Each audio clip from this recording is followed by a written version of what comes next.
Okay, hi everyone. Thanks a lot for joining today's session, and I would like to welcome you on behalf of our team to meetup number 19 of weekly D65 BC NAV India meetup in Hindi. And today the topic is suggest vendor payment, bad job overview in D365 Business Central. And for today, sorry, someone saying something? Okay, no problem. I'll Go ahead, continue. go ahead. Yeah, okay. So today the speaker is myself. My name is Gulshan Shubham. I'm working as advisory consultant with IBM India, and like I have a total of 6.5 experience in this domain. So yes, let's get started with the session. So an agenda, yes, I will demonstrate एक चीज जो ये vendor payment batch job है इसकी सारी fields में explain करूंगा and हर एक फील्ड्स हर एक बुलियंस के क्या यूजर्स है वो मैं एक्सप्लेन करूंगा so by the end of this session suggest vendor payment batch job के बारे में आपको क्लियरली आइडिया होगा फ्रॉम बिगनर टू एक्सपर्ट उसके बाद इसमें ऐसी कोई भी चीजें बचती नहीं है जो आपको पता नहीं होंगी क्योंकि it's not a very big module but yes there are many booleans which you need to understand so I'll straight go to the demo. Let me send it to the other screen. Okay. So topic है suggest vendor payment batch job तो batch job हम जब भी बोलते हैं तो it's nothing but एक ऐसा टास्क जो बैकग्राउंड में एग्जीक्यूट होता है एक ऐसा प्रोसेस जो एग्जीक्यूट होता है और डेटास के ऊपर पे कैलकुलेशन करता है और उस बेसिस पे कुछ जर्नल्स को पॉपुलेट करता है it's not like normal report जिसमें कि सिर्फ प्रिंट होके हमको वैल्यू मिलती है जैसे कि this is not the only batch job इससे और भी like mostly used batch jobs है जैसे adjust cost item and test that is also a batch job currency के लिए भी है that is also a batch job आप इनकम स्टेटमेंट क्लोज यूज करते हो that is also a batch job तो I am just clarifying because बहुत लोग को जॉब की और बैच जॉब्स में थोड़ा मिक्सअप हो जाता है तो that's why I am clarifying it okay now I'll move straight forward to this batch. उस स्क्रीन पे जाके मैं उसका पर्पस आपको एक्सप्लेन करता हूँ तो to go there I first need to go on payment journal.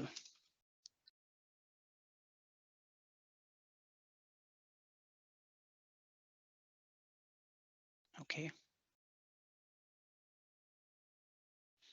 Okay यहाँ पे आप प्रिपेयर के अंदर देखोगे यहाँ पे सजेस्ट वेंडर पेमेंट का ऑप्शन है now suggest vendor payment why it is needed and why we have this functionality here आपको पता है कि जब भी हमें पेमेंट करना है जैसा कि नेम ही सजेस्ट कर रहा है कि सजेस्ट वेंडर पेमेंट तो बेसिकली ये वेंडर पेमेंट सजेस्ट करता है यहाँ पे हम लोग को जब भी पेमेंट करता है हम normally posting date document date लेते हैं डॉक्यूमेंट टाइप पेमेंट लेते हैं यहाँ पे हम वेंडर सेलेक्ट करते हैं यहाँ पे हम अमाउंट्स डालते हैं मैनुअली फिर बैलेंस अकाउंट है में बैंक लेते हैं ये सारी डिटेल्स जो है मैनुअली अपडेट करते हैं अगर एप्लीकेशन है तो एप्लीकेशन इनवॉइस की हम यहाँ पे करते हैं या फिर आपको भी पता है कि हम यहाँ पे जाके अप्लाइज एंट्रीज में करते हैं ओके तो ये प्रोसेस तो मैनुअल है we all know this process हम अपने क्लाइंट्स को भी सजेस्ट करते हैं but what if I need a process in which सारे जो भी at a particular due date जितनी भी एंट्रीज है जो ड्यू हो रही हैं वो सारे मुझे ऑलरेडी पॉपुलेट करके यहाँ पे मिल जाए एज पेमेंट लाइंस और जो एप्लीकेशन है वो भी हो जाए तो इससे क्या होगा हमारा data entry first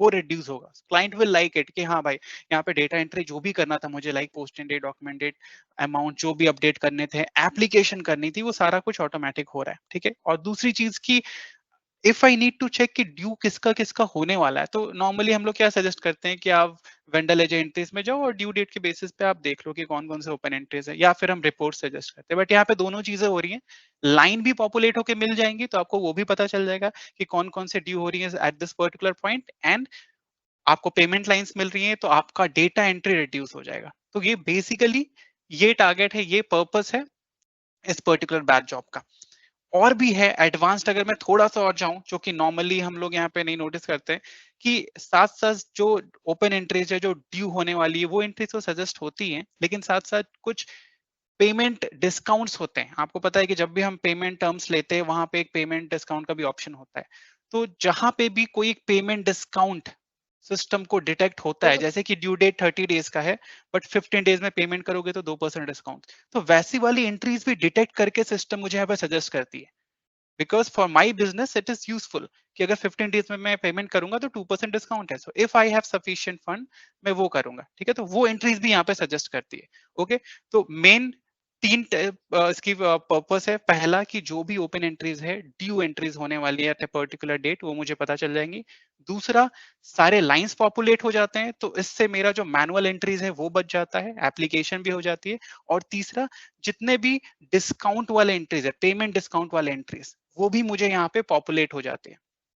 okay, now I straight forward go to this की थोड़ी फंक्शनैलिटी देखते हैं। प्रिपेयर में जाएंगे, सजेस्ट वेंडर पेमेंट में जाएंगे। ठीक है, यही इसका स्क्रीन है। रिक्वेस्ट पेज में यही है, यहाँ पे शो मोर करेंगे और भी ऑप्शन दिखेगा। बट फर्स्ट चीज यहाँ पे सबसे इंपॉर्टेंट फील्ड है लास्ट पेमेंट डेट। इसका मतलब क्या है, यहाँ पे आई हैव केप्ट 31/12/2021, 31 दिसंबर 2021। तो अब ये क्या करेगा कि जितनी भी एंट्रीज, जितनी भी वेंडर एंट्री, जितनी भी इनवॉइसेस जो कि इस डेट या इस डेट के पहले ड्यू हो रही हैं, वो मुझे यहाँ पे पॉपुलेट करके दे देगा। ठीक है, तो अगर मुझे ऐसा from business point of view normal term में बोले कि मुझे वो सारी सेल्स इनवॉइस, परचेज इनवॉइसेज यहाँ पे पॉपुलेट करके दो जो कि 31 दिसंबर 2021 को या इसके पहले ड्यू हो रही हैं। ठीक है, तो वो एंट्रीज मुझे पॉपुलेट करके मिलेंगे। अभी हम लोग एक बार इसको रन करके देखते हैं। मैं आगे के कोई भी फील्ड्स अभी पॉपुलेट नहीं कर रहा हूँ, जो ऑटोमेटिकली फील्ड है, मैं उसका आपको फिर एक्सप्लेन करता हूँ कि इसकी यूजेस क्या है। बट फर्स्ट मैं एक बार इसको रन करता हूँ। ठीक है, आप यहाँ पे देखो सारी एंट्रीज यहाँ पे आ गई। टोटल एंट्रीज कितनी आई है यहाँ पे, नंबर ऑफ लाइन्स इज 18। और जितनी भी पोस्टिंग डेट, डॉक्यूमेंट टाइप, कौन सा वेंडर है, अगर पेमेंट मेथड कोड है तो, अमाउंट क्या है, और यहाँ पे एप्लीकेशन, वो भी यहाँ पे होके आ गया है। तो जैसा मैं बता रहा था कि आपका जो एंट्री है, मैनुअल इंटरवेंशन है, वो काफी तक रिड्यूस हो जाएगा। आपको एक बटन पे ही क्लिक करना और सारी एंट्रीज आपकी यहाँ पे आ जाएंगी। ठीक है, तो ये सारी एंट्रीज यहाँ पे पॉपुलेट हो गई। डेफिनेटली ये यहाँ पे वन टू वन एप्लीकेशन जो हुआ है वो कैसे हुआ है, अगर मैं एक इन पेमेंट से 3 इनवॉइसेस करना चाहूंगा तो वो कैसे करना है, वो सारी चीजें यहाँ पे सेटअप के अंदर है, रिक्वेस्ट पेज पे ही है। बट अभी आप यहाँ पे फर्स्ट चीज देखो कि सारा डेटा यहाँ पे मुझे मिल गया, almost everything. I just need to verify it and post it. Application का झंझट होता है, वो एप्लीकेशन भी यहाँ पे हो गई है। ठीक है, तो दिस इज द बेनिफिट। अच्छा, अभी हम लोग एक चीज यहाँ पे देख लेते हैं। यहाँ पे 18 एंट्रीज आई है, just to verify it whether system has suggested me rightly or not। तो मैंने यहाँ पे क्या किया था, जब मैं सजेस्ट वेंडर पेमेंट करने गया था तो मैंने रखा था 31 दिसंबर 2021। मतलब मेरा पर्पस ये था कि जितनी भी वेंडर लेजर एंट्रीज ओपन है और जिनका ड्यू डेट 31 दिसंबर है या उससे पहले का है, वो सारी यहाँ पे पॉपुलेट होनी चाहिए। ठीक है, तो यहाँ पे सारी पॉपुलेट होके आ ही गई है, आप देख रहे हो सारे आपको रेड में शो कर रही है यहाँ पे। अब हम इसको वेरीफाई कर लेते हैं एक बार वेंडर लेजर एंट्रीज से। मैं यहाँ पे वेंडर लेजर एंट्रीज ओपन कर रहा हूँ।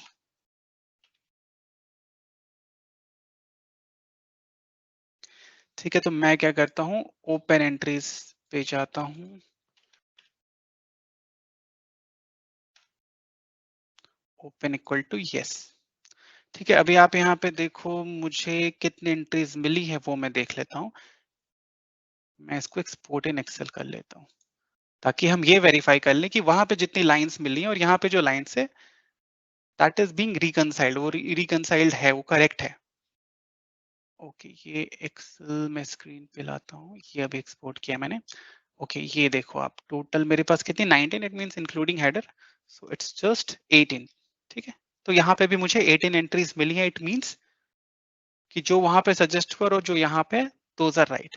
अच्छा, यहाँ पे आप देख लो वेंडर एजेंट पे सारे रेड में दिखा रहे हैं, दो जो है वो रेड में नहीं है। इट मींस कि ये सारे ड्यू हैं, which you already know if you know about vendor agent. तो ये सारे देखो आप, सारा का ड्यू डेट जो है वो 10 तक है। ये जो है वो आज के वर्क डेट से ज्यादा है, 30/11/2021, 25/12/2021। ठीक है, ये दो ड्यू डेट है, इसलिए ये रेड में मार्क नहीं है। तो चलो, ये तो रिकंसाइल हो गया कि ये जो मुझे सजेशन दे रहा है दैट इज राइट। अब हम आगे के फील्ड्स पे जाते हैं। अच्छा, अब यहाँ पे ये आता है कि भाई मैंने एंट्रीज तो सारी पॉपुलेट कर दी, लेकिन मुझे ये सारी एंट्रीज नहीं चाहिए थी। ठीक है, मुझे तो सिर्फ एक पर्टिकुलर वेंडर, इसी वेंडर की मुझे एंट्री चाहिए थी, मुझे ये सारी नहीं चाहिए थी। तो अगर आप पॉपुलेट कर चुके और उसके बाद यू थिंक कि नहीं मुझे ये सारे वेंडर नहीं करने, सिर्फ 10,000 के करने, तो आप मल्टीपल तरीके हैं, आप ऐसे कर सकते हो। फर्स्ट तो यहाँ पे आपको पता ही है, जो हम नॉर्मली भी यूज करते हैं, फिल्टर टू दिस वैल्यू। ये किया, अभी यहाँ पे आ गया। और आपको पता है अगर फिल्टर्ड व्यू है और अगर आप पोस्ट करते हो तो सिर्फ फिल्टर्ड वाले ही पोस्ट होते हैं, वो दूसरे लाइन जो फिल्टर्ड व्यू में नहीं है वो नहीं पोस्ट होंगे। ठीक है, अभी मैं यहाँ पे क्लियर फिल्टर कर देता हूँ। तो ये तो पहला हो गया। दूसरा, लेट्स से मुझे सिर्फ 20,000 वाले करने और 20,000 का 2 इनवॉइसेस यहाँ पे और एक ये वाली इनवॉइस करनी है। मेरा ऐसा रिक्वायरमेंट है पर्टिकुलर कि मुझे लेट्स से 1 202 200 और 208 का करना है, ऐसा मेरा रिक्वायरमेंट है। तो आप यहाँ पे क्या कर सकते हो कि ये सारे लाइंस जो है आप डिलीट कर सकते हो और वो 3 लाइंस रख सकते हो। तो आप यहाँ पे कंट्रोल ए प्रेस करना शॉर्टकट है सिलेक्शन के लिए। उसके बाद कंट्रोल प्रेस करके ही जो लाइन आपको रखनी है उसको अनसेलेक्ट कर लेना। जैसे मुझे ये 3 रखनी है, मान लो यही 3 के अगेंस्ट में मुझे पेमेंट करना है। तो ये 3 मैंने रखा और फिर मैंने कंट्रोल डिलीट प्रेस किया, ये शॉर्टकट है, यहाँ पे आ गया। अब ये 3 लाइन मेरे पास है, ठीक है। तो once you have populated it and you want to filter and make payment only for few entries, तो फिर ये तरीका है। ऑल्सो मैं इसको डिलीट कर देता हूँ सारे।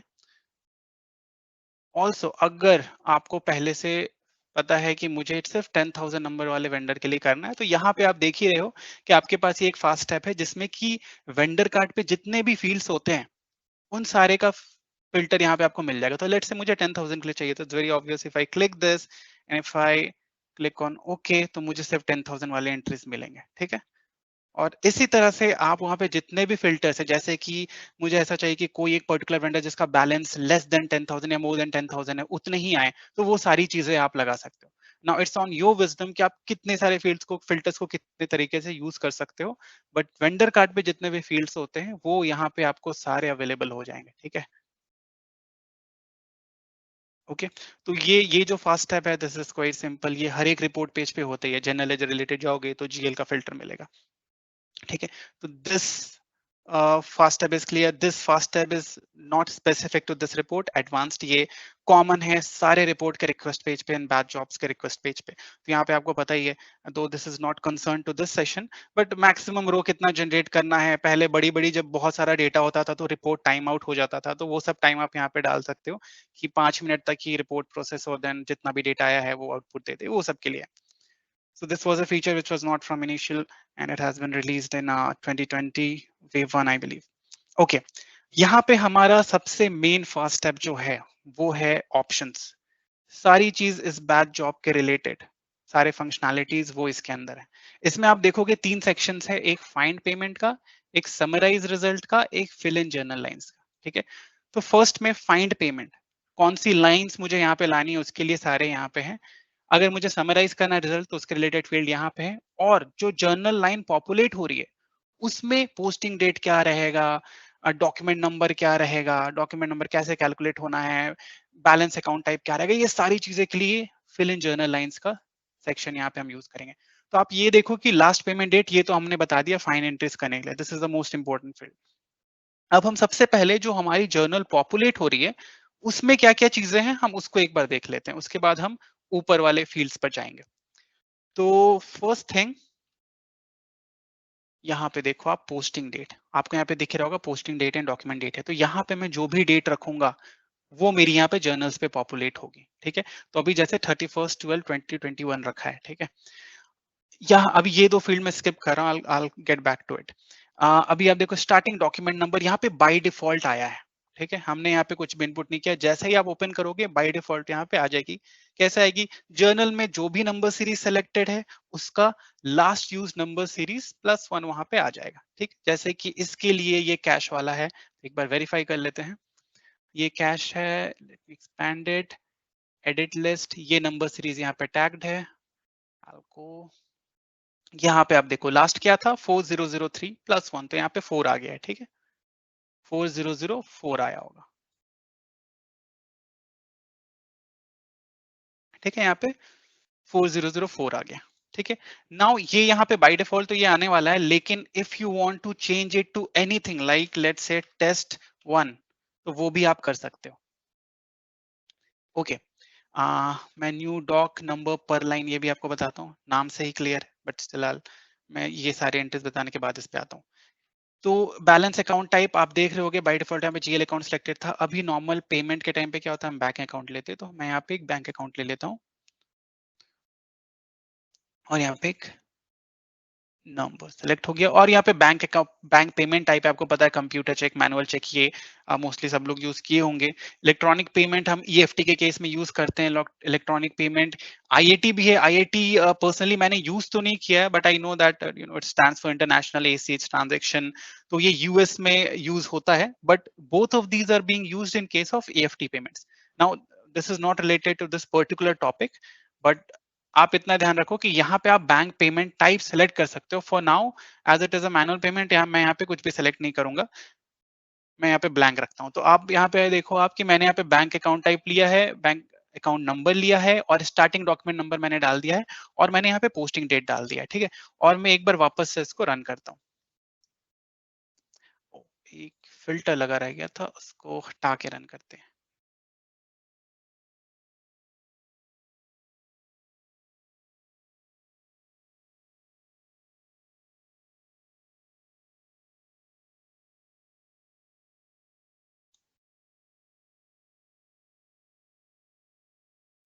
Just a moment.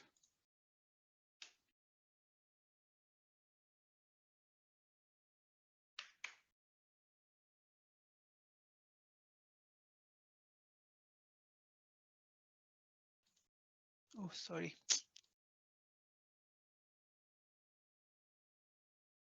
अच्छा, यहाँ पे आप ये भी देख लो, वैलिडेशन से ही पता चला, खैर मैं वो बाई मिस्टेक सेलेक्ट कर रहा था कि यहाँ पे डेफिनेटली बैलेंस अकाउंट टाइप में आप या तो बैंक अकाउंट ले सकते हो या जीएल ले सकते हो, ठीक है। वहाँ पे दूसरे दिए हैं but it's of no use, ठीक है। तो यहाँ पे मैंने ये ले लिया, इसको मैं वापस से टेस्ट 1 करता हूँ। बैंक अकाउंट लिया है, चेकिंग लिया है, पोस्टिंग डेट में अभी भी 31/12 रखता हूँ और एक बार मैं इसको वापस से पॉपुलेट करता हूँ, ठीक है। We have created suggested vendor payment lines for all currencies. Okay, अब यहाँ पे आप देखो सारी लाइंस यहाँ पे आ गई हैं। जो भी डॉक्यूमेंट नंबर था वो टेस्ट 1, टेस्ट 2, टेस्ट 3, 4, 5 करके वो इंक्रीमेंट हो गया है, ठीक है। और यहाँ पे बैलेंस अकाउंट टाइप भी बैंक अकाउंट और बैलेंस अकाउंट नंबर वो जो था सिलेक्टेड था वो आ गया है। यहाँ पे बैंक पेमेंट टाइप मैंने ब्लैंक रखा था इसलिए सारे लाइंस में ब्लैंक आई है। अभी यहाँ पे एक चीज आप नोट करो कि जो वेंडर है, एक पर्टिकुलर वेंडर के लिए आप देखो यहाँ तक 10,000 वेंडर नंबर के लिए नंबर्स, डॉक्यूमेंट नंबर 1 रहा है, फिर 2, 3, तो वेंडर नंबर वाइज वो इंक्रीमेंट हुआ है। नाउ इफ आई वांट कि हर एक लाइन के लिए मेरा डिफरेंट डॉक्यूमेंट नंबर है, यहाँ पे टेस्ट 1 है तो यहाँ पे टेस्ट 2 रहे, if this is my requirement. And generally ये जो सिनेरियो आप देख रहे हो कि ये 1-to-1 एप्लीकेशन है, करेक्ट। हर एक इनवॉइस के अगेंस्ट में एक पेमेंट बना है, सिंगल 1-to-1। तो इस केस में डॉक्यूमेंट नंबर डिफरेंट ही रहना चाहिए। इट डजंट मेक सेंस कि अगर आप एक पेमेंट के अगेंस्ट में 3 इनवॉइसेस अप्लाई कर रहे हो तो दैट इज फाइन, यहाँ पे टेस्ट 1 रहेगा, कोई इशू नहीं। लेकिन अगर 1-to-1 एप्लीकेशन है तो फिर आपका डॉक्यूमेंट नंबर अलग अलग रहना चाहिए प्रेफरेबली। तो मैं क्या करता हूँ, टू अचीव दिस, आपने वो जो फील्ड देखा था यहाँ पे आएगा न्यू डॉक नंबर पर लाइन, मैं इस पे क्लिक करता हूँ, ठीक है। बाकी चलो ये स्टार्टिंग डॉक्यूमेंट नंबर वो जो बाय डिफॉल्ट रहता है वो यहाँ पे आ जाता है हर एक बार जब आप रिक्वेस्ट पेज ओपन करोगे, वो भी है, ठीक है। यहाँ पे भी आप देखो बाय डिफॉल्ट यही आएगा, आपको चेंज करना पड़ेगा। आपने ऊपर कुछ डेट्स वगैरह डाले हैं ना, तो वो रिटेन करता है due to this last used options and filters, but नीचे की चीजें वो रिटेन नहीं करता है। ओके, अभी सिर्फ मैं अभी आपको इसका इम्पैक्ट दिखा रहा हूँ, न्यू डॉक नंबर पर लाइन, ठीक है। तो अभी आप देखो यहाँ पे आ गया, ये देखो आप यहाँ से 4, 5, 6, 7, 8, 9 और 21, तो हर एक लाइन के लिए एक डिफरेंट लाइन नंबर है। ओके, अभी वहां पे एक और चीज मैं आपको दिखा देता हूँ, लेट मी डिलीट दिस। सबसे अच्छा तो खैर टूल टिप दिया है तो इट्स वेरी यूजफुल। 2016 जब हम नैव यूज करते तो उसमें टूल टिप नहीं था, वही नैव 2018 में टूल टिप था, तो काफी काम तो आसान हो जाता है हमारे लिए भी। जब हम उसको सीख रहे होते हैं तो हमारे लिए भी बहुत आसान होता है, and it's user friendly as well. तो यहाँ पे अगर आप देखो, आप जाओगे न्यू डॉक नंबर पर लाइन, तो क्या लिखा है, specifies if you want the batch job to fill in the payment journal line with consecutive document numbers starting with the document number specified in the starting document number field। ये जैसे clear है, यहाँ पे पढ़ के ही clear है। तो कुछ जगहों पे ये तो क्या है कि चलो नाम से आपको पता चला था, टूल टिप में भी काफी सिंपल है, लेकिन कुछ ऐसे आपको फील्ड्स मिलेंगे जैसे कि apply to doc due date offset, इसका यूज जो है आपको ऐसे पढ़ के नहीं समझ में आएगा।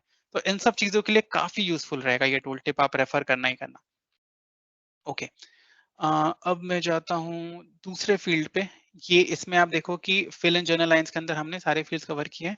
Now we are left with two fields. मैं इसको एक्सपैंड कर देता हूँ। First is these two are special fields. ये किसी जब ये बैच जॉब बना था लाइक 2013 वाले वर्जन में ये आपको नहीं मिलेगा, उसके बाद ये आया है। तो अगर आप ऑफिशियल ट्रेनिंग मटेरियल जो है नैफ का जो 2013 के लिए आया था, अगर उसको आप रेफर करते हो तो उसमें आपको ये दो फील्ड्स नहीं मिलेंगे। ठीक है, ये दो फील्ड्स आपको नहीं मिलने वाले वहां पे। Calculate posting date from applies to doc due date, तो थोड़ा नेम उस हिसाब से लिखा है कि आपको चीजें समझ में आई कि क्या बोल रहा है कि पोस्टिंग डेट जो अभी मैंने क्या किया, पोस्टिंग डेट एट फिक्स डाल दिया। अभी मैं इसको ऑन करता हूँ। ओके, ये सब मैं भी बताऊंगा जो वैलिडेशन आया क्यों आया। All these I will tell you. ये भी अभी मैं हटा देता हूँ। Okay, let me move this as well.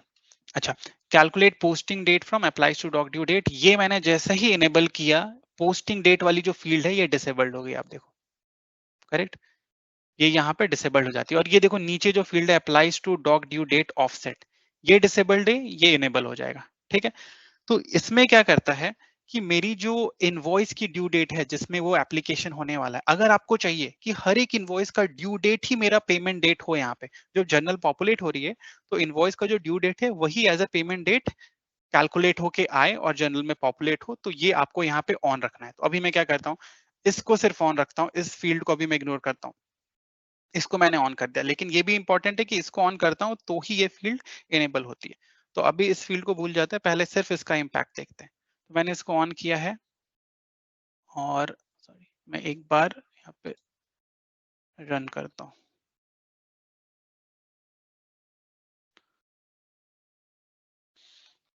अच्छा, इसका भी मैं आपको रीजन बताता हूँ, एक मिनट। हम्म, हम्म, हम्म।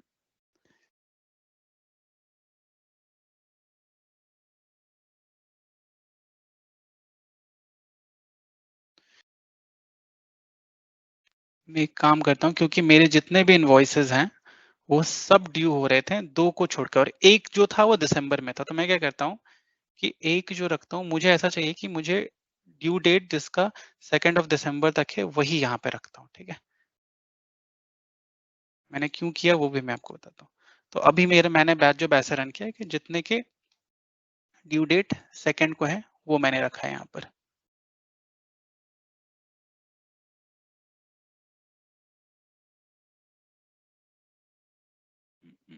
एक minute, let me delete this again, maybe I need to change the posting dates.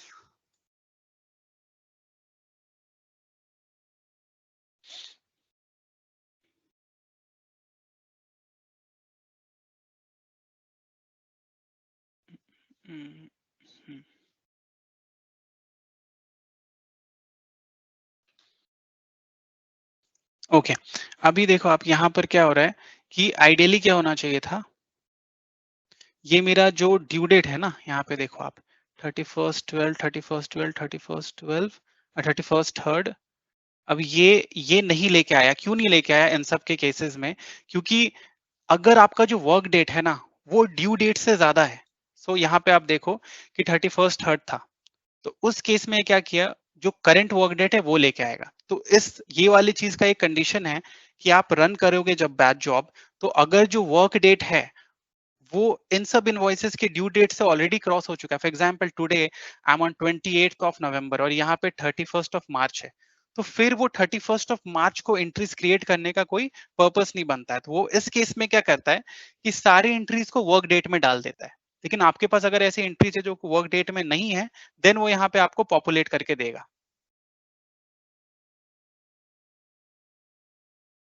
Okay,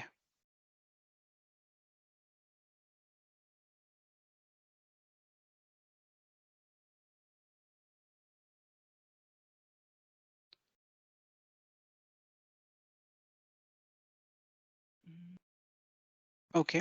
अच्छा, एक चीज और यहाँ पे देखिए, अभी यहाँ पे भी मुझे यहाँ पे भी सेम चीज है कि अगर एक बार मैं इसको ऑन करता हूँ, sorry, not this one, ये document number per line, oh, ठीक है, मैं समराइज पर वेंडर पोस्टिंग डेट ये मैंने ऑन रखा है। और मेरे को ऐसा अभी रिक्वायरमेंट है कि जो भी ड्यू डेट है, लेट्स से कोई 30 दिसंबर को या फिर 30 नवंबर को ड्यू डेट है, और वो इनवॉइस में अगर मैं कैलकुलेट करूंगा तो 30 नवंबर ड्यू डेट है और वही यहाँ पे पेमेंट डेट भी लेके आएगा। लेकिन मेरी रिक्वायरमेंट ऐसा है कि ड्यू डेट -2 ये मेरा आए पोस्टिंग डेट, तो वो भी मैं यहाँ पे कर सकता हूँ। तो ये जब भी आपने ऑन रखा है तो स्ट्रेट फॉरवर्ड जो भी अप्लाइज टू डॉक्यूमेंट है, मतलब हमारे केस में जो परचेज इनवॉइसेस हैं, उसका ड्यू डेट एग्जैक्टली कॉपी कर देगा वो पोस्टिंग डेट में। ठीक है, लेकिन अगर मैंने यहाँ पे कर दिया -2D, तो वो क्या करेगा कि जो भी ड्यू डेट है उससे 2 दिन वो माइनस कर देगा। तो अगर 30th का ड्यू डेट था तो वो 28th आपको पोस्टिंग डेट लाके देगा। ठीक है, एंड ये जो दो फील्ड्स आप यहाँ पे देख रहे हो ये पोस्टिंग डेट कैलकुलेट करने के लिए ही है, क्योंकि यहाँ जो पोस्टिंग डेट है वो उसको अब नहीं उठाएगा अगर ये बूलियन ऑन है तो।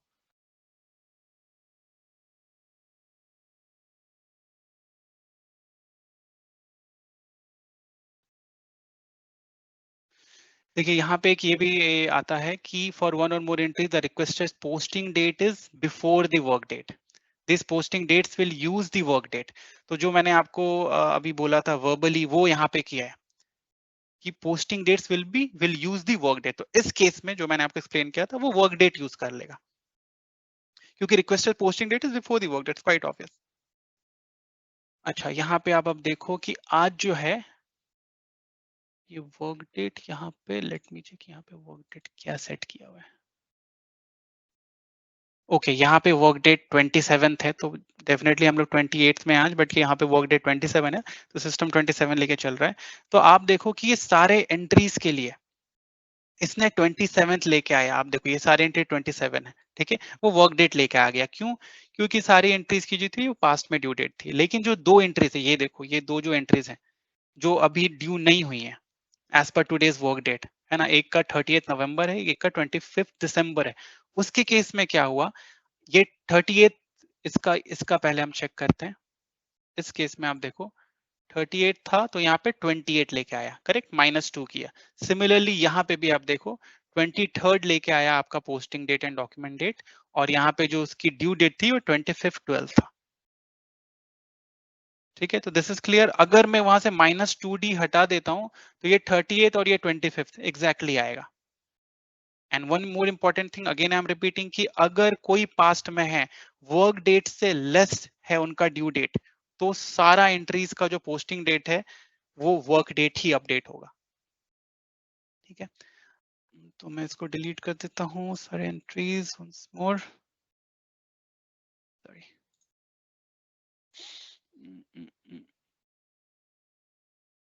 और एक बात ध्यान देना कि जब भी आपको डिलीट करना है और आप ये शॉर्टकट यूज कर रहे हो तो ऐसा ही फील्ड सेलेक्ट करना जिसमें कि ये लुकअप नहीं हो, क्योंकि अगर लुकअप आ गया ना और आपने सेलेक्ट तो हो जाएगा लेकिन फिर वो डिलीट नहीं होता है।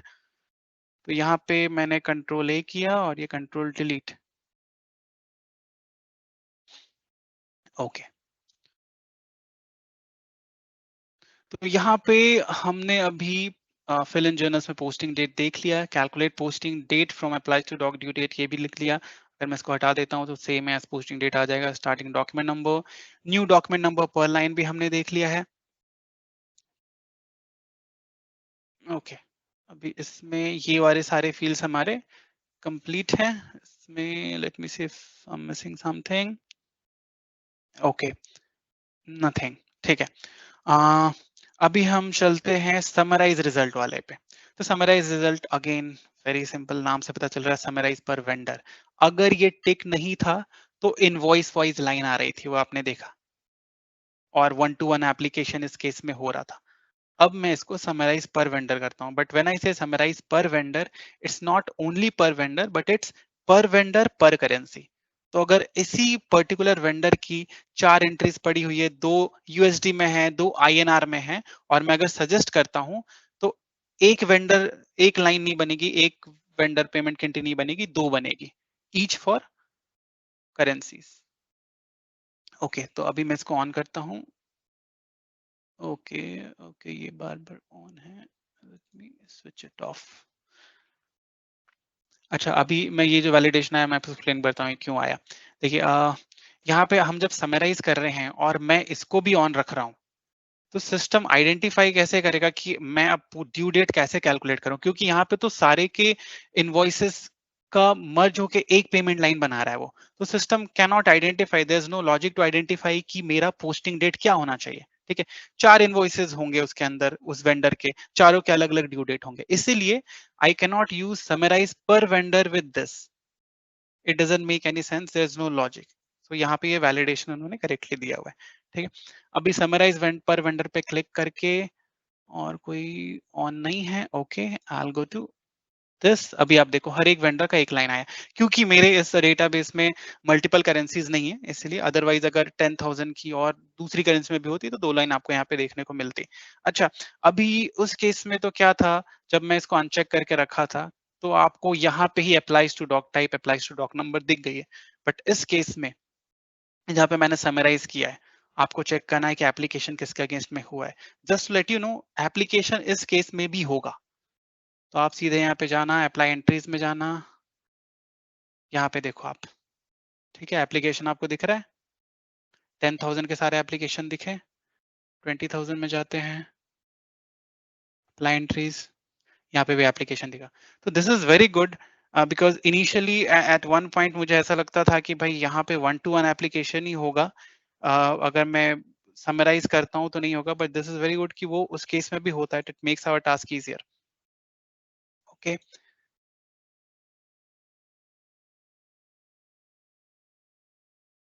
Remove it. ओके, समराइज पर वेंडर हो गया। डायमेंशन मैं आपको एक्सप्लेन कर देता हूँ, मेरे पास डायमेंशन के साथ ये जितने भी एंट्रीज है ना, क्रोनस का ही डेटा है, तो इसमें कोई डायमेंशन के साथ एंट्री है नहीं।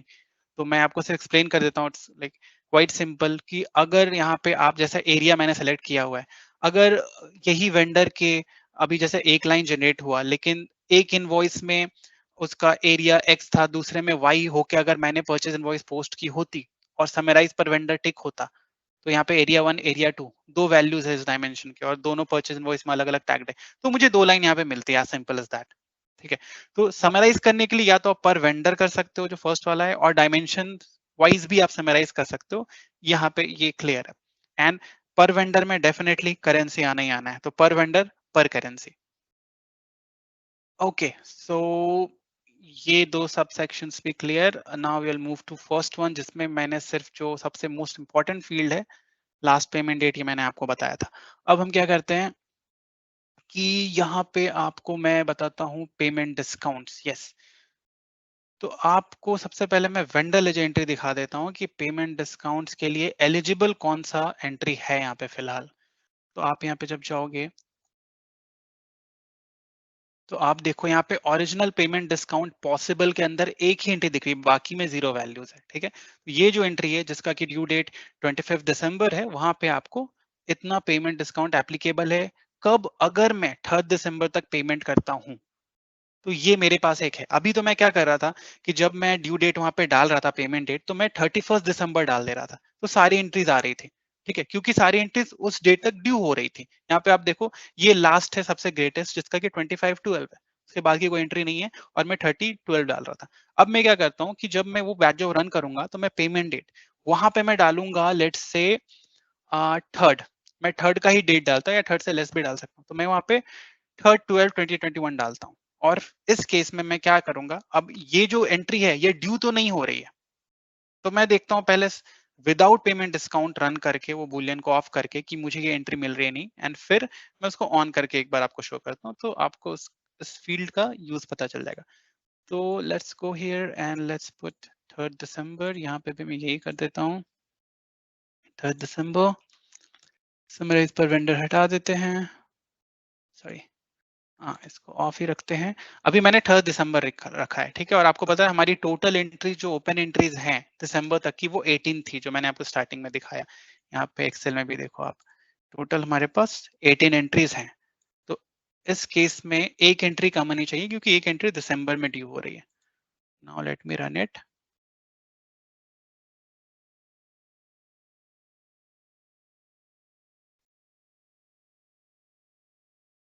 ओके, अब आप देखो यहाँ पे टोटल एंट्रीज कितनी आई है, नंबर ऑफ लाइन 17। तो एक एंट्री जो मेरी दिसंबर वाली थी, जो ड्यू हो रही थी दिसंबर मंथ में, वो देखो आप यहाँ पे नहीं आई है। लास्ट 11th मंथ तक आई है और आनी भी नहीं चाहिए क्योंकि मैंने यहाँ पे सेलेक्ट करके रखा है 3rd 12th, तो इस ड्यू डेट तक की ही एंट्रीज वो जनरेट कर रहा है। अगर अब मुझे चाहिए कि ड्यू डेट तो that is fine but also take all those entries in which we have a payment discount eligible if I pay by this particular date. तो अगर मैं 3rd दिसंबर 2021 तक कोई पेमेंट करता हूं और उस पेमेंट के लाइन में मुझे डिस्काउंट मिलना पॉसिबल है due to the payment term, तो वो भी मुझे चाहिए, तो मैं यहाँ पे इसको टिक करके रखूंगा। ठीक है, और अब मैं ओके करता हूँ। In this case late me delete these lines, क्योंकि अगर आप अभी रन करोगे तो फर्स्ट थिंग कि ये ओवरराइट नहीं करता है। ऐसा नहीं कि एंट्रीज को अपडेट करेगा या रीइंसर्ट करेगा, नहीं, आपको डिलीट करके ही वापस रन करना पड़ेगा।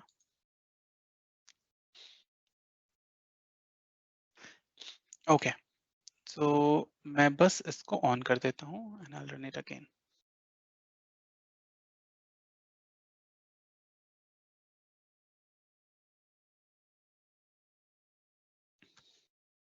ठीक है, अभी 18 एंट्रीज आ गई वापस से।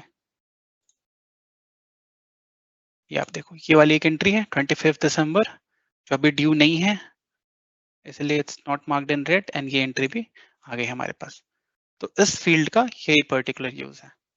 अभी again I delete all these things.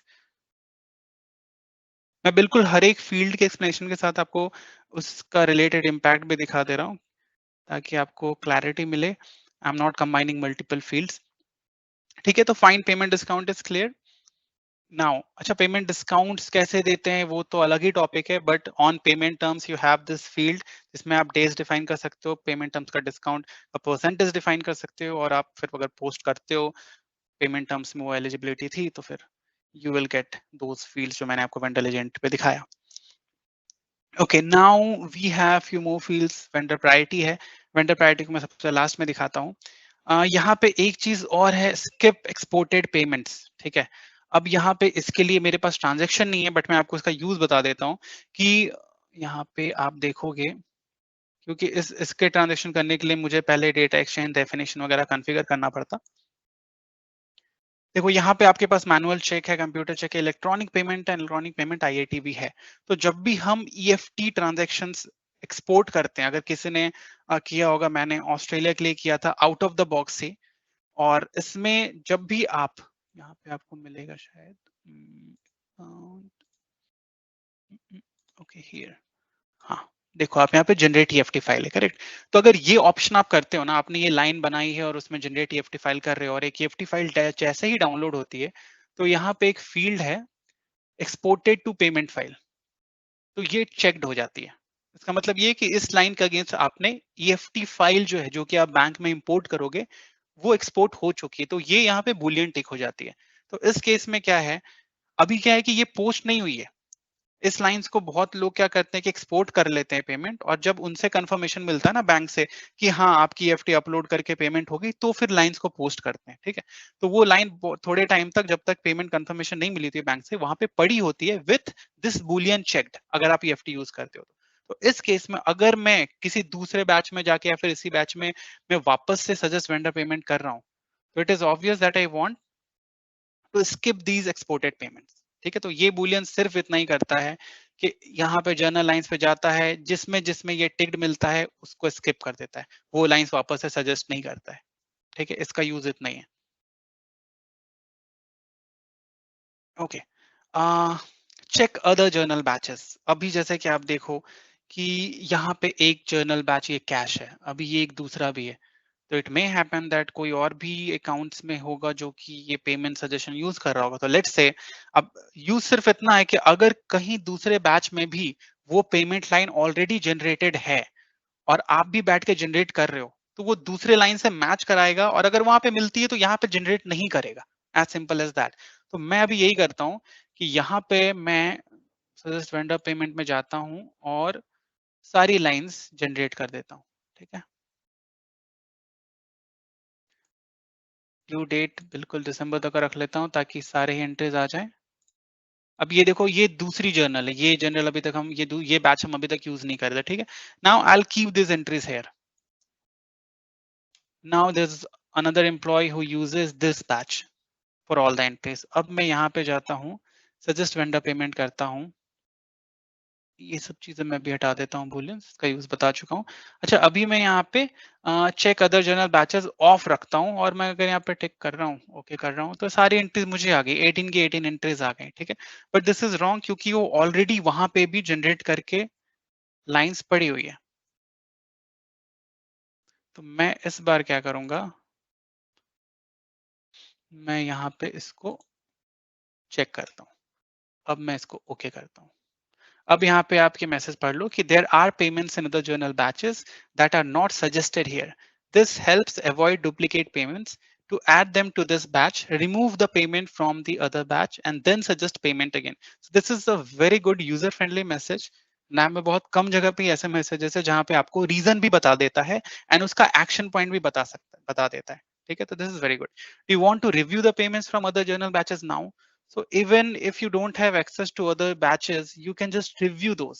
क्योंकि हो सकता है कि आउट ऑफ 100 सिर्फ 2 एंट्रीज वहां पे पड़ी हो, मैंने तो अभी सारे जनरेट कर दिए, बट ऐसा भी हो सकता है कि यहाँ पे आपने 50 एंट्री सजेस्ट करने वाले हो तो 2 एंट्रीज कहीं और पड़ी हो, तो आप वो 2 एंट्रीज जाके यहाँ पे यस करोगे तो देखो यहाँ पे वो एंट्रीज आप वेरीफाई कर सकते हो, है ना। यहाँ पे आपको अच्छे से बता रहा है कि अप्लाइज टू डॉक नंबर 201 209, तो आप यहाँ पे बता सकते हो कि भाई इनवॉइस नंबर 108212 के अगेंस्ट में तुम्हारी एंट्री पड़ी हुई है कहीं पे, ठीक है। तो यहाँ पे इससे आपको ये चीज क्लियर हो जाएगा। ओपन रिलेटेड रिकॉर्ड करोगे, सीधे वहां पे आपको लेके जाएगा, ठीक है। ये देखो आप सीधे वो जर्नल में लेके गया था मुझे, ठीक है। अब मैं क्या करता हूँ, तो इसका भी क्लियर है, this also is very good. अब मैं इसको भी ऑफ करता हूँ, ठीक है। तो ये सारी चीजें ओके हैं। अब हमारे पास बचता है यूज वेंडर प्रायोरिटी। तो vendor priority as the name suggest, अगर मेरा ऐसा है कि कुछ वेंडर्स एंड सबके केसेस में मैंने देखे बिजनेस नाइरोस में कि कुछ वेंडर्स ऐसे होते हैं जिनकी प्रायोरिटी हाई होती है कि इसकी पेमेंट तो पहले करनी है, forget about due date. But बहुत इंपॉर्टेंट कस्टमर्स इंपॉर्टेंट वेंडर्स होते हैं जिसका पेमेंट तो हमको पहले करना है, ठीक है। तो इस केसेस में मैं क्या करूंगा, मैं वेंडर कार्ड पे एक फील्ड होता है जहां पे मैं पहले प्रायोरिटी डिफाइन कर दूंगा and if I run this batch job again then मुझे जो लाइंस सजेस्ट होते हैं वो जिस ऑर्डर में सजेस्ट होंगे ना वो प्रायोरिटी पे बेस्ड होंगे। तो प्लीज रिमेंबर कि अगर मैं सिर्फ उसको ऑन रख रहा हूं और अगर मैंने प्रायोरिटी डिफाइन करके रखा है तो उसका सिर्फ इतना मतलब है कि लाइंस तो सारे ही आएंगे लेकिन किस ऑर्डर में आएंगे वो प्रायोरिटी पे डिपेंड करता है, ठीक है। तो अभी मैं क्या करता हूँ कि पहले मैं वेंडर पे जाता हूँ, आई विल ओपन दिस, मैं यहाँ पे ही वेंडर ओपन कर लेता हूँ और मैंने क्या प्रायोरिटी डिफाइन किया है वो आपको एक बार दिखा देता हूँ। एंड ये जो वेंडर कार्ड पे प्रायोरिटी का फील्ड मिलेगा ये सिर्फ suggest vendor payment back job के लिए ही है, इसके अलावा उसका और कोई भी यूज नहीं है। तो डेफिनेटली पेमेंट है तो पेमेंट फास्ट टैब में जाके देखते हैं। ओके देखो यहाँ पे प्रायोरिटी आ गई एंड बाय डिफॉल्ट जब आप कोई भी कार्ड ओपन करोगे तो वो यहाँ पे 0 रहेगा, ठीक है। 0 मीन्स नो प्रायोरिटी।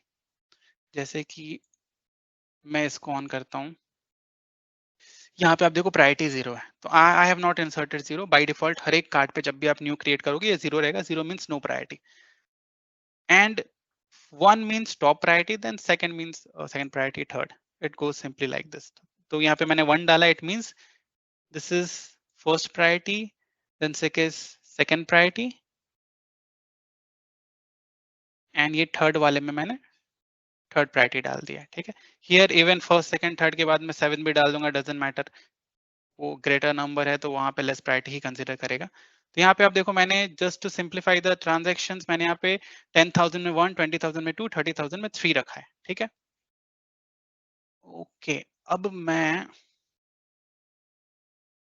एक काम करता हूँ, यहाँ से आपको अभी तो क्या है इसी ऑर्डर में आ रहे थे तो मैं इसकी जो प्रायोरिटी है ना सबसे लो में कर देता हूँ, तो एनी नंबर आफ्टर थर्ड में मैं डाल दूं कोई फर्क नहीं पड़ता है। मैंने यहाँ पे 7 डाल दिया, ठीक है। अब मैं यहाँ पे जाता हूँ और इस बार मैं क्या करूंगा कि इस बार मैं यूज वेंडर प्रायोरिटी ऑन रखता हूँ, ठीक है। बाकी सारे filters I will keep it likewise. Okay ये भी क्लिक था, लेट मी अनचेक दिस, ये अनचेक कर देते हैं।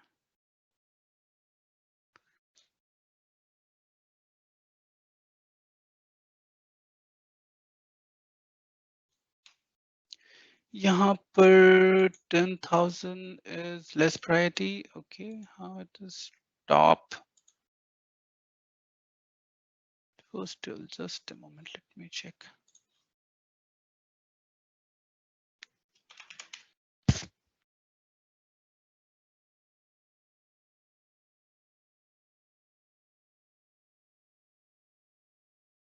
एक काम करते हैं, इसका प्रायोरिटी से हटा ही देते हैं. Let me refresh this page as well.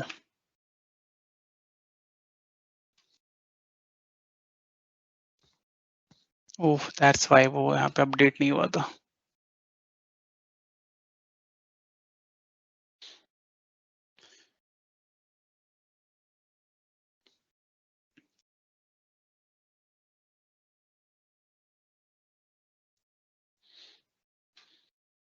काम करता है, इसको बंद कर देता हूँ. कभी कभी दो टैब्स रहते हैं तो सेशंस का थोड़ा कॉन्फ्लिक्ट होता है एंड फिर सेशन आउट होता है. ओके, इसको डिलीट करता हूँ. I'll go to prepare vendor priority. अब आप यहाँ पे देखो कि बाय डिफॉल्ट जब मैं रन कर रहा था तो 10,000 वाली लाइन पहले आ रही थी. अब क्या हुआ, 20,000, क्योंकि अभी के सेटअप के हिसाब से 20,000 टॉप प्रायोरिटी पे, क्योंकि मैंने वहां पे सेकंड डाला और 30,000 पे थर्ड डाला है. तो ये क्या करता है कि जो भी टॉप प्रायोरिटी मिलेगी उसको पहले लाएगा, फिर जितने भी जिसमें कोई प्रायोरिटी सेट नहीं है उसको पॉपुलेट करेगा. ठीक है, तो इसका यहाँ पे सिंपल सा फंडा यही है. ओके, और ये चीज तो क्लियर कि इसमें सिर्फ सीक्वेंसिंग इतना ही डिफरेंस आया अगर मैं वेंडर प्रायोरिटी ऑन रखता हूं तो. लेकिन इसका यूज थोड़ा और एम्पलीफाई होता है if I use it with this field available amount. क्योंकि अगर मेरे पास फंड्स लिमिटेड हैं then I need to prioritize, then it make sense. तब मेरे लिए ज्यादा इंपॉर्टेंट है कि भाई टोटल जो इनवॉइसेस हैं वो तो लेट्स से कि 5 lakhs का पेंडिंग है, लेकिन right now I have only 1 lakh funds, तो मुझे पेमेंट करने हैं. इस केस में जो वेंडर प्रायोरिटी पे हैं उनको पेमेंट होगी. तो यहाँ पे अब मैं क्या करता हूँ कि ये आपने देख लिया, अगर इसमें मैंने कोई भी वैल्यू नहीं रखी है तो if I switch on this field तो वो सिर्फ किस सीक्वेंस में लाइंस जनरेट होंगी, पहले कौन सी लाइन आएगी, आपको सबसे टॉप में कौन सी लाइन दिखेगी उतना ही पता चलता है. Now here what I will do, I will insert let's say 5,000. मैंने इतना डाला, मेरे पास इतना ही फंड है फिलहाल, मैंने इतना यहाँ पे अमाउंट डाला है. इसके पहले let me remove these lines.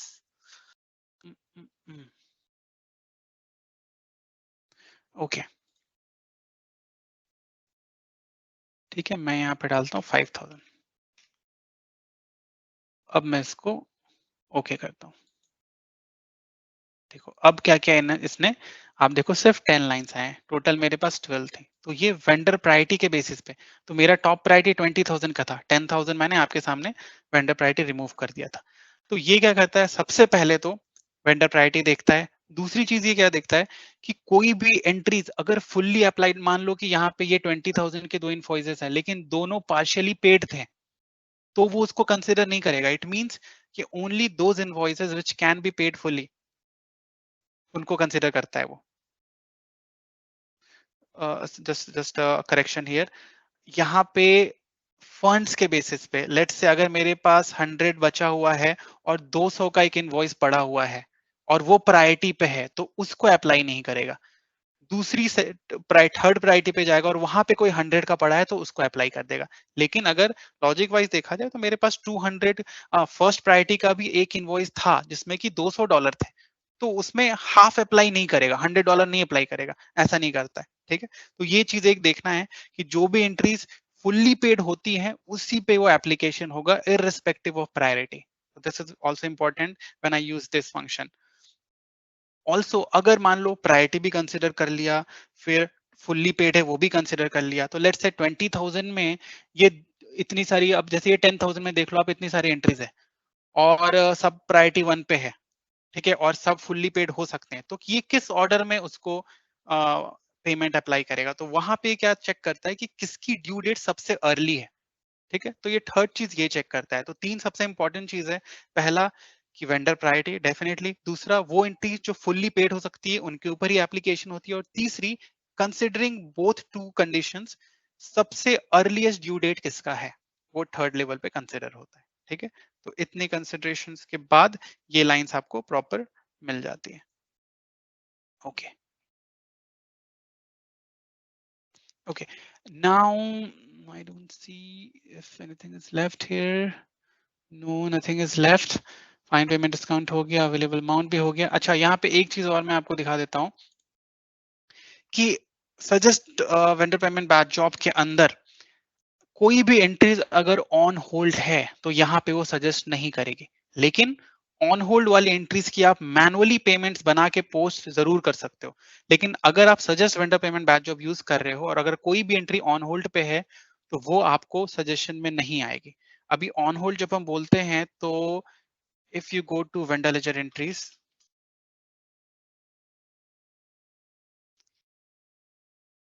मैं एक काम करता हूँ, मैं एक एंट्री को ऑन होल्ड पे डालता हूँ जो ओपन हो। तो मैं यहाँ पे ओपन वाली एंट्री ले लेता हूँ।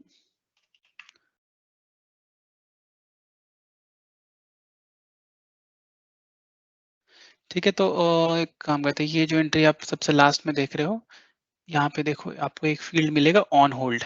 ठीक है, यहाँ पे मैं एडिट लिस्ट करता हूँ, ये फील्ड एडिटेबल होता है। तो अब यहाँ पे मैं अब जाके ऑन होल्ड यस लिख देता हूँ। ठीक है, and this is a field in which आप कोई भी एंट्री, 3 कैरेक्टर्स अलाउड होते हैं, आप कोई भी एंट्री डालो। इट्स नॉट कि आप यस डालो, यस मैंने इसलिए डाला, it's it's significant for this on hold yes. आप एबीसी भी लिख दोगे ना तो भी वो कंडीशन में कंसिडर कर लेगा। लॉजिक ये है कि if on hold boolean on vendor ledger entry, open vendor ledger entries is not blank, तो वहां पे सजेस्ट वेंडर पेमेंट एंट्रीज में बैच जॉब में आपको सजेस्ट नहीं करना है। तो आप देखो यहाँ पे आइडियली हम जब भी रन कर रहे थे ड्यू डेट दिसंबर का रख के, तो 18 एंट्रीज आ रही थी क्योंकि यहाँ पे 18 ओपन एंट्रीज है। अब मैंने एक को ऑन होल्ड पे डाल दिया है। अब मैं रन करता हूँ वापस से।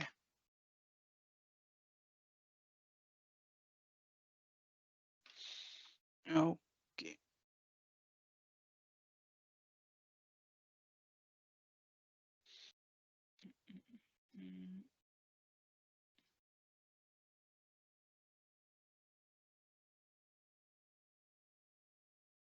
ओके, अच्छा, हाँ यहाँ पे ये वैलिडेशन बोल रहा है कि आपने यहाँ पे अमाउंट रखा है इसलिए आपको ये तो ऑन ही रखना पड़ेगा। ठीक है, तो ये सब वैलिडेशंस तो डेफिनेटली है। और ये भी आप देखना कि अगर मैं यहाँ पे अमाउंट डायरेक्ट भी डाल देता हूँ ना, जैसे मैंने 5000 डाल दिया तो ये ऑटोमेटिकली ऑन हो ही जाता है। ठीक है, तो इन्होंने डिसेबल इनेबल वाली फंक्शनलिटी नहीं दी है, लेकिन अगर मैं यहाँ पे डालता हूँ तो ऑटोमेटिकली इनेबल हो जाएगा। If this is enable, if यहाँ पे कोई अमाउंट है तो आप इसको डिसेबल नहीं कर सकते हो। तो मैं पहले इसको रिमूव कर देता हूँ। अब मैं 31/12 का रख के रन करता हूँ। अब देखो आप यहाँ पे 17 ही आई, एक जो एंट्रीज थी सबसे पहले 31 मार्च वाली वो यहाँ पे नहीं आई। तो वो जो ऑन होल्ड का फील्ड है ना, वो आप अगर आप परचेज इनवॉइस पे भी जाओगे तो आप ट्रांजेक्शन करते टाइम भी ये बता सकते हो कि मैं इसको परचेस कर रहा हूँ लेकिन इसका अभी पेमेंट नहीं करना है। वो कोई भी रीजन हो सकता है कि आपका कुछ फंड उनके पास ऑलरेडी पड़ा हो। तो परचेज इनवॉइस ट्रांजेक्शन पे भी, इनफैक्ट परचेज हेडर पे ही आपको ये फील्ड यहाँ पर देखो, ये ऑन होल्ड का फील्ड मिल जाएगा। तो यहाँ पे भी आप चाहो तो येस लिख के और ये ट्रांजेक्शन पोस्ट कर सकते हो, तो ऑटोमेटिकली वेंडर लेजर एंट्री में ये फील्ड आपको पॉपुलेट होके आएगी। ठीक है, I believe I have covered everything. Let me just go through it once again if you have anything.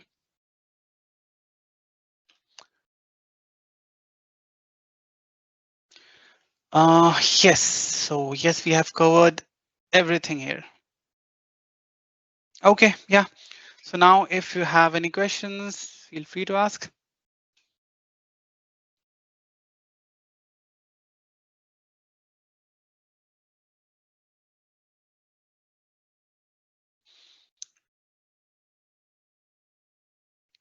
Any questions from anyone?